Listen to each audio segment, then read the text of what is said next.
नमस्कार विद्यार्थी मित्रांनो, कृष्णा महाविद्यालय रेठरे बुद्रुक कनिष्ठ विभाग विषय मराठी। मी हाडबे PG आज परत एकदा ऑनलाईन तासिकेमध्ये तुम्हा सर्व विद्यार्थ्यांचं मी स्वागत करतो। विद्यार्थ्यांनो, काल आपण कविता क्रमांक 11 आरशातील स्त्री कवयित्री हिरा गुलाबराव बनसोडे संबंध या कवितेचे 2 भाग आपण पाहिलेले आहेत। कालच्या तासिकेमध्ये आरशाच्या समोर असलेली सुंदर स्त्री आणि तिचं आरशामध्ये पडलेलं प्रतिबिंब आणि या प्रतिबिंबाचा आणि आरशाबाहेर स्त्रीचा दोघींचा चाललेला संवाद आहे। विवाहापूर्वीचे तिची अवस्था आणि लग्न झाल्याच्या नंतर तिचे बदललेले स्वरूप या गोष्टीचा किंवा या अनुषंगाने आरशातील प्रतिबिंब आणि आरशाबाहेरील असणारी वास्तवातली स्त्री या दोघांमध्ये संभाषण आपण पाहिलेलं आहे। आरशातील स्त्री या ठिकाणी आरशाबाहेरील स्त्रीला म्हणते आहे की तूच नागती की माझं रूप तू लिहून आलेली, परंतु मी नसलेली। अक्षरशः तू किती आतून बाहेरून अंतर्बाह्य तुझ्यामध्ये बदल झालेला आहे आणि खरोखरच आताचे तुझे हे रूप आणि तुझे आंतरीचे सुंदर असणारे पूर्वरंग यात खूप मोठा फरक पडत गेलेला आहे। आरशातील प्रतिबिंब आरशाबाहेर स्त्रीला म्हणत आहे, तुला तुझे पूर्वीचे जे रंग आहेत, स्वरूप जे आहे, हे तुला ऐकायचं आहे का? तर ऐक हं, तू कशी होतीस ते, असं म्हणून प्रतिबिंब आरशाबाहेरील स्त्रीला बोलू लागते। तू चैतन्यमय बालिका होतीस, ओंजळीमध्ये पावसाचे थेंब भरणारी आणि अंगणामध्ये ज्याप्रमाणे दिवे लावावेत त्याप्रमाणे सर्वत्र वातावरण प्रकाशमय करणारी तू नवयौवना होतीस नव्हे तर आपल्या आयुष्यामध्ये आपल्याला काय बनायचे याचे स्वप्न आबाळभर फुलवणारी तू ध्येयगंधा होतीस, परंतु आज मात्र नखशिखांत म्हणजेच नखाच्या पायाच्या नखापासून ते डोक्याच्या केसापर्यंत तू संपूर्ण बदललेली आहेस आणि आज मात्र तू स्थितप्रज्ञ झालेली आहेस। स्थितप्रज्ञ म्हणजे स्थिर बुद्धीची, की तुझ्यामध्ये कसल्या प्रकारची हालचाल दिसत नाही। अशा प्रकारे आपण कालच्या तासिकेला इथपर्यंत आपण कविता अभ्यासलेली आहे।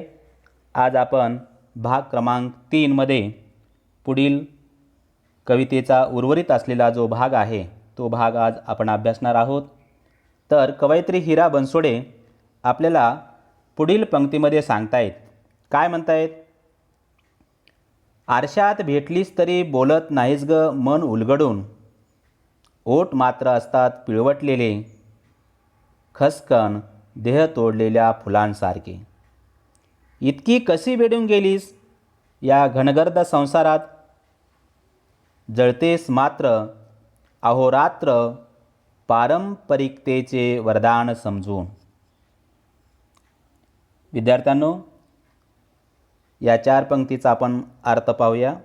सर्वप्रथम पहिल्या छायाचित्रामध्ये आरशाबाहेर उभा असलेली स्त्री आणि तिचंच आरशामध्ये पडलेलं प्रतिबिंब. हे प्रतिबिंब आरशाबाहेरील स्त्रीला बोलू पाहते.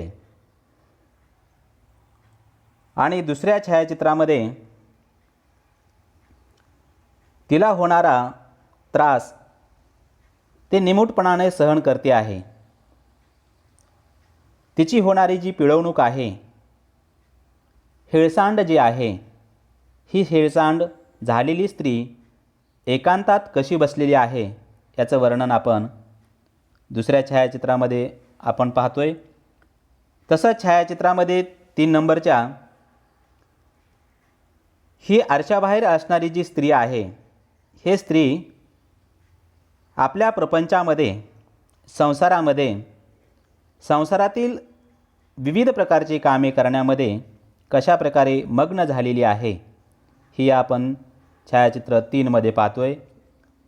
आपण एक एक पंक्तीचा अर्थ पुढे सांगूया. काय म्हणते कवयित्री? संसाराच्या व्यापतापात कुठेतरी ती बदललेली आहे आणि हे बदलणं ती पूर्णतः विसरून गेलेली आहे. अक्षरशः आरशाबाहेरील स्त्री आबोल झालेली आहे.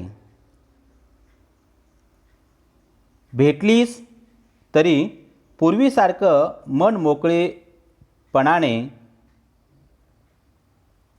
तो बोलत नाहीस, मनातलं काहीच सांगत नाहीस. अगदी ओठ मात्र गप्प असतात, पिळवटलेले. डहाळीवरून जसे खसकन एका झटक्यात देठापासून फूल तोडून घ्यावे, तसे तुझे ओठ म्लान झालेले आहेत, निपचित पडलेले आहेत, पिळवटलेले आहेत. विद्यार्थ्यांनो, पिळवटलेले असा हा शब्द कवयित्री ते मुद्दामहून करते आहे, कारण स्त्रीच्या दुःखाबद्दल हा शब्द विचारपूर्वक कवयित्री वापरते आहे.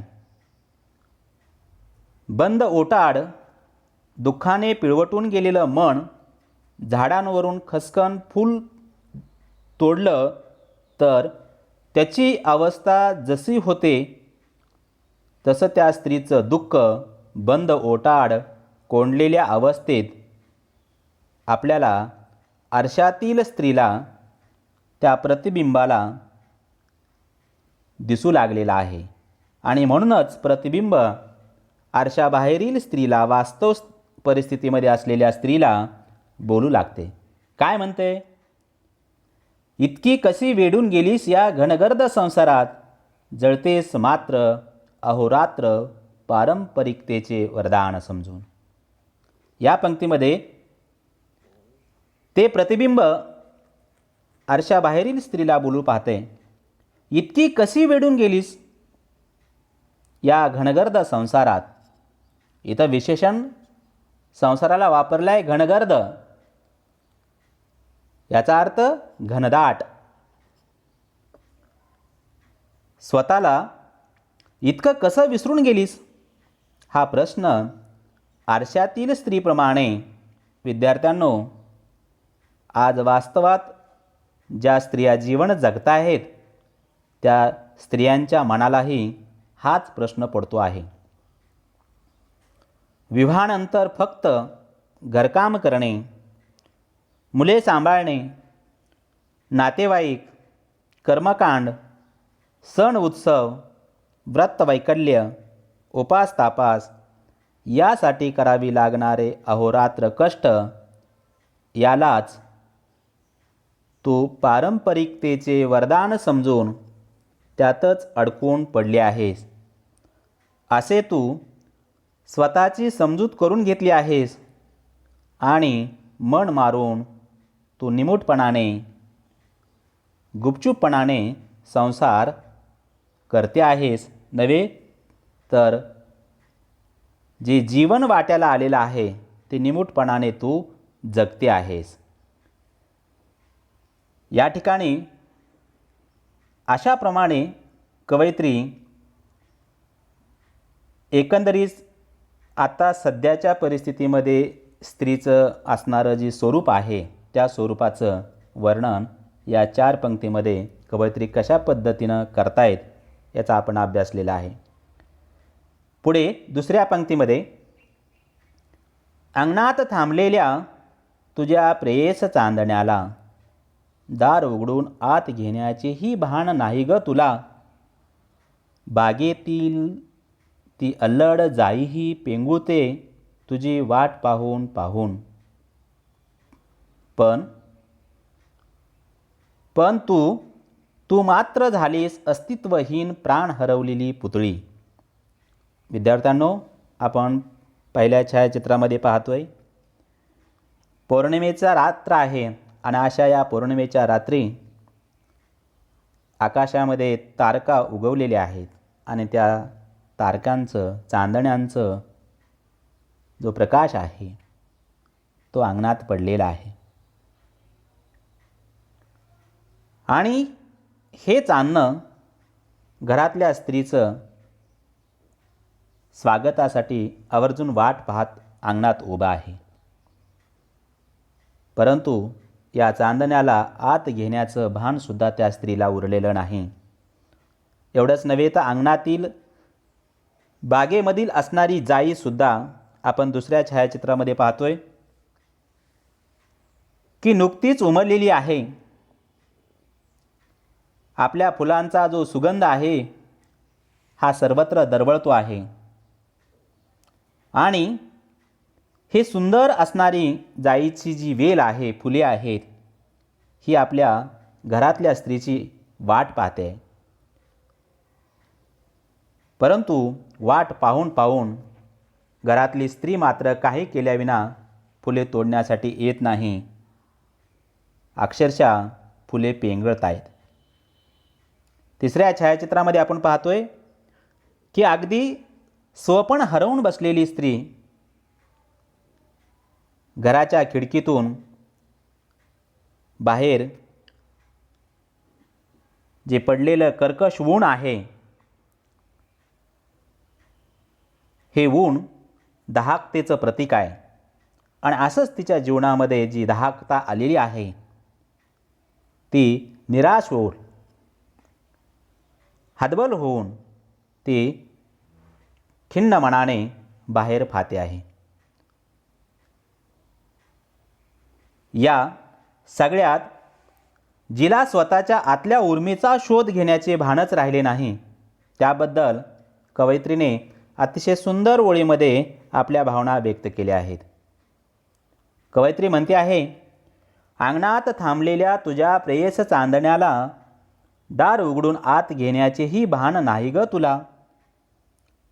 विद्यार्थ्यांनो, या ठिकाणी प्रेयस या शब्दाचा अर्थ आहे प्रिय असणारे, जिवलग असणारे, आनंद देणारे असे चांदणे, की जे तुला आतापर्यंत गतकाळाच्या अतिप्रिय आठवणीचे चांदणे अंगणात थांबलेले आहे. आणि असे अंगणात थांबलेले चांदणे ते दाराबाहेर तुझी वाट पाहत खोळंबून उभी आहेत. परंतु दार उघडून त्याला आत घेण्याचे, त्याचे स्वागत करण्याचेही भान तुला राहिलेले नाही, कारण तू एवढी प्रपंचामध्ये, संसारामध्ये मग्न झालेली आहेस. नव्हे तर मनाच्या दाराची कवाडे तू मुद्दाम होऊन घट्ट लावून घेतली आहेस. ज्या बागेत तो आनंदाने लहानपणी बागडलीस, खेळलीस, उड्या मारलीस, लहानपणी फुलाचं अतोनात वेड असलेली तू आज मात्र फुलाकडे ओझरता कटाक्ष टाकायलाही तुला वेळ नाही. बागेतली ती अल्लड जाईही पेंगुते तुझी वाट पाहून या शब्दात कवयित्री आरशाबाहेरील स्त्रीची व्यथा सांगू पाहते आहे. अस्तित्वहीन म्हणजे प्राण हरवलेली पुतळी असं तुझं अस्तित्व झालेलं आहे. स्वतःच्या आशा, अपेक्षा, आकांक्षा यांचा शोध घेण्याचे तू केव्हाच थांबविलेले आहेस. अशा प्रकारे या 4 पंक्तीमध्ये कवयित्री संसारामध्ये गुरफटून गेलेली जी स्त्री आहे आणि त्या स्त्रीला आपली करावी लागणारी जी कर्तव्य आहे ती कर्तव्यसुद्धा विसरून गेलेली आहे. एवढं ती कामाच्या व्यापात मग्न आहे.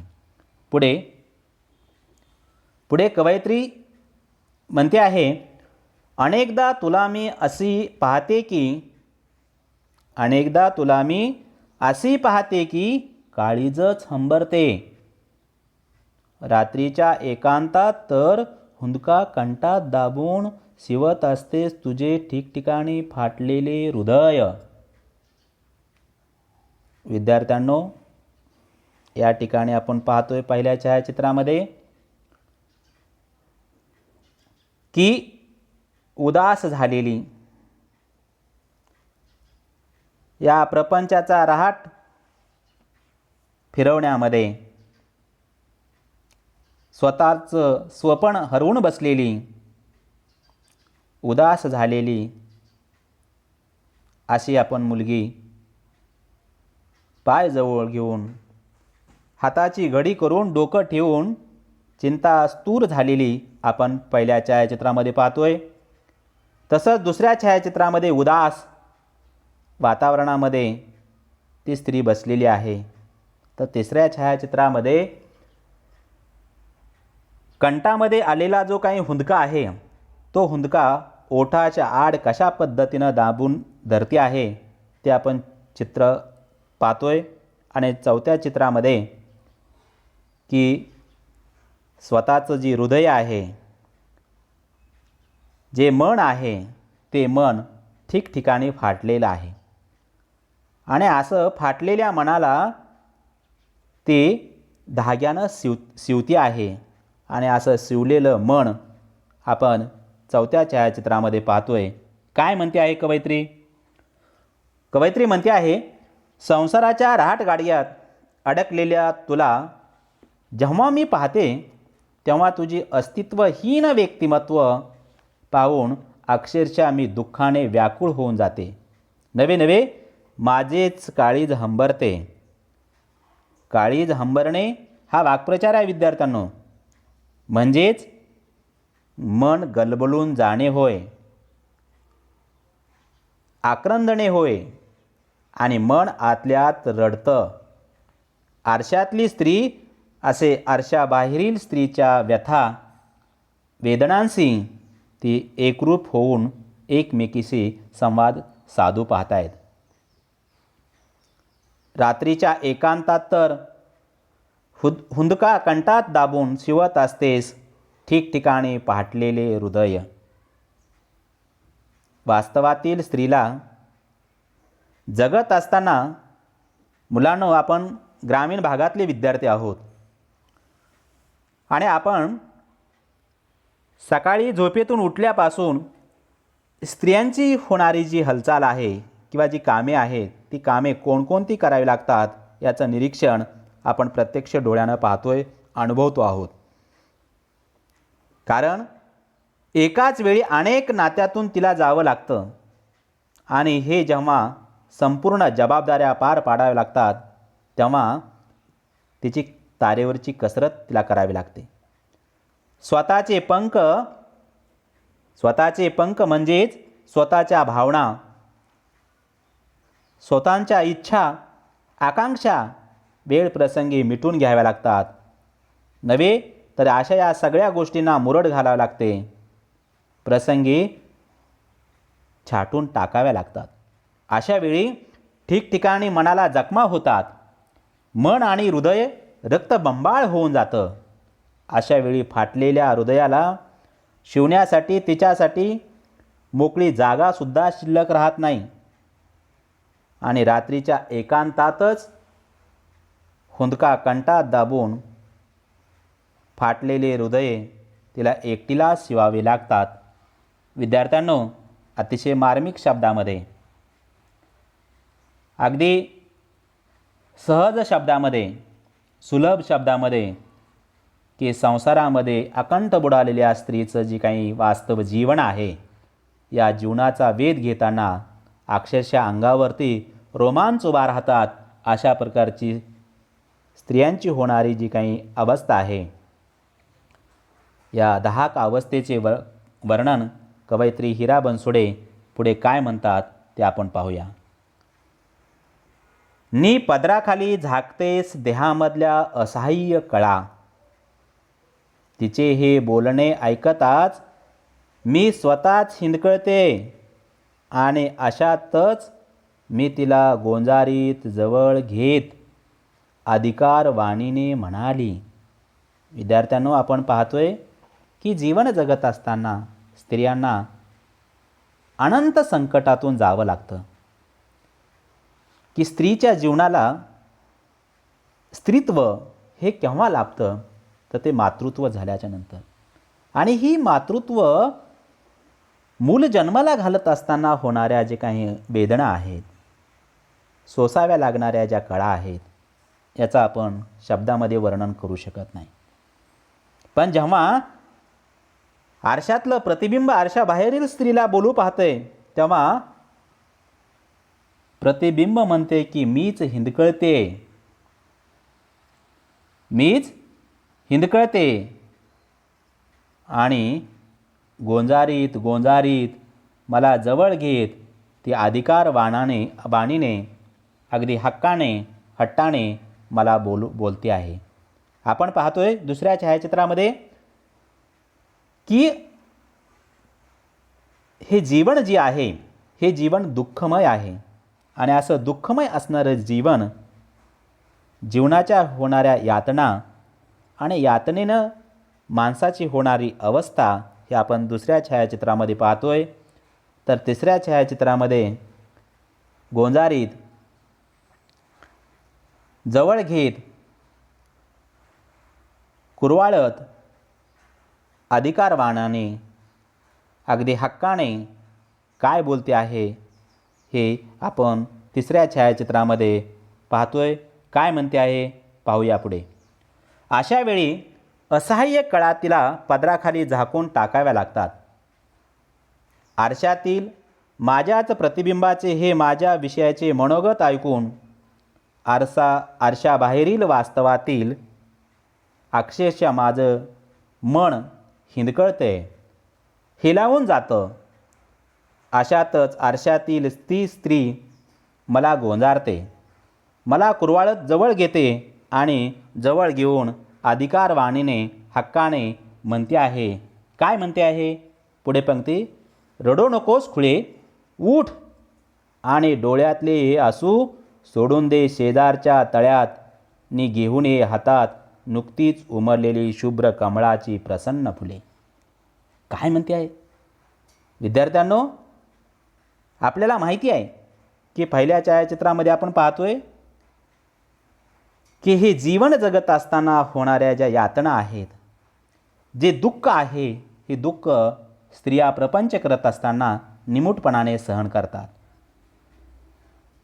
आणि हे डोळ्यातले जे आसू आहेत, अश्रू आहेत, हे आपण दुसऱ्या छायाचित्रामध्ये पाहतोय की स्त्री अक्षरशः रडू लागलेली आहे, डोळ्यातले अश्रू गालावरती ठिबकत आहेत. परंतु आरशातलं प्रतिबिंब आरशाबाहेरील स्त्रीला बोलू पाहते.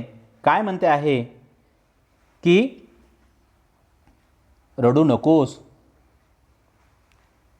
आरशाबाहेरील स्त्रीला जवळ कुरवाळत घेत मायेनं प्रेमानं गोंजारत म्हणते आहे की रडू नकोस. आपण पहिल्या छायाचित्रामध्ये पाहतोय की डोळ्यातले अश्रू आहेत, स्त्री रडते आहे. तर त्याखाली चित्रामध्ये एक तळा आहे, एक डोह आहे पाण्याचा. आणि त्या पाण्याच्या डोहामध्ये डोळ्यामध्ये आलेले जे अश्रू आहेत, ते अश्रू फेकून दे असं सांगते आहे. आणि याच डोहामध्ये अगदी खोलवर असलेलं जे कमळाचं फूल त्या पाण्यामध्ये नुकतंच उमरलेलं आहे, ते नुकतंच उमरलेलं फूल तू हातामध्ये घेऊन ये. आपण तिसऱ्या छायाचित्रामध्ये पाहतोय की नवयौवन असणारी, तरुण असणारी युवती, मुलगी हातामध्ये गुलाबपुष्प घेऊन ती आपण पाहताना दिसते आहे. तर पुढे दुसऱ्या छायाचित्रामध्ये हा जो संपूर्ण असणारं जी तळ आहे आणि त्या तळ्यामध्ये नुकतीच उमललेली जी काही कमळाची शुभ्र फुले आहेत, ते फुलं आणण्यासाठी अगदी ती फुलं तोडून आपल्या केसामध्ये माळलेली आहेत आणि त्या फुलांकडे एकटक पाहत आपलं जीवन जगते आहे. काय म्हणते आहे कवयित्री? कवयित्री अधिकारवाणीने सांगते आहे की रडू नकोस खुळे, उठ आणि डोळ्यातले हे आसू म्हणजेच अश्रू सोडून दे शेजारच्या तळ्यात. आजपर्यंत तू जे जगलीस, तुझं जी जीवनाची झालेली जी घुसमट आहे, ती घुसमट तू सहन केलेली आहेस नव्हे. स्वतःला विना तक्रार नाकारत राहिलीस, ते आता करू नकोस. डोळ्यातून वाहत असलेले अश्रू तू सोडून दे शेजारच्या तळ्यात आणि निर्धाराने जगण्याला सामोरे जा. आणि घेऊन ये हातात नुकतीच उमललेली शुभ्र कमळाची प्रसन्न फुले. पुन्हा एकदा स्वतःला हवे ते जीवन जग. अंगणात थांबलेल्या चांदण्याला दरवाजा उघडून आत घे. बागेतील अल्लड तुझी वाट पाहून थकलेली जाईसुद्धा तुझी वाट पाहत पेंगुळलेली आहे. तू तिचा जरा विचार कर. स्वप्नाचे पंख लेवून आबाळ झुल्यावर मनसोक्त झोके घे. तुझ्याच हृदयात असलेले सगळे पूर्वीचे सुंदर पूर्वरंग पुन्हा एकदा उधळून दे.